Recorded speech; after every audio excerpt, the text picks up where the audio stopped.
Battalgazi Belediye Başkanımızla birlikte bugün Sanayi ve Teknoloji Bakanlığı Sosyal Gelişmeyi Destekleme Programı kapsamında desteklenen Battalgazi Kadın Yaşam Merkezi projemizin sözleşme törenini gerçekleştireceğiz.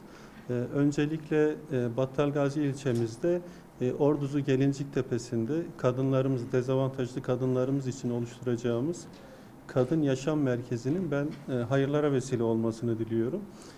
Özellikle dezavantajlı kesimlerde yaşayan kadınlarımızın istihdam edilmelerine yönelik mesleki eğitim verilmesini, yani bu projenin ben önümüzdeki dönemde de yenilerinin hayata geçirilerek benzer projelerle tüm kadınlarımıza önemli destekler sağlayacağımıza inanıyorum.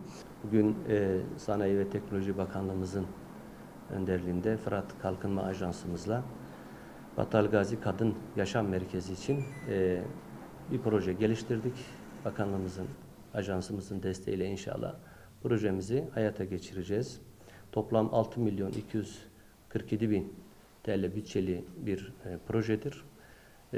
İnşallah bundan sonra da başkanımın ifade ettiği gibi belediyemiz ve Fırat Kalkınma Ajansı'nın ortak projeleri devam edecektir. Depremin yaralarını hep birlikte sarmaya gayret edeceğiz.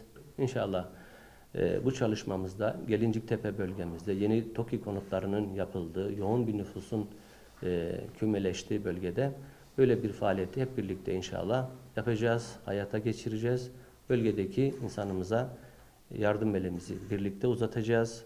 Oradaki hemşehrilerimizin bu mekanda bir nevi nefes alması, sosyal ortamın oluşması, gelişmesi bakımında bu proje önemlidir.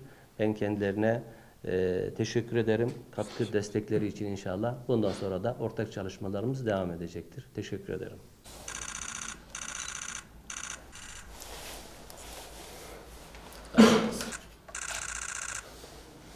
Bizim atölyemizde başkanım, seramik atölyemizde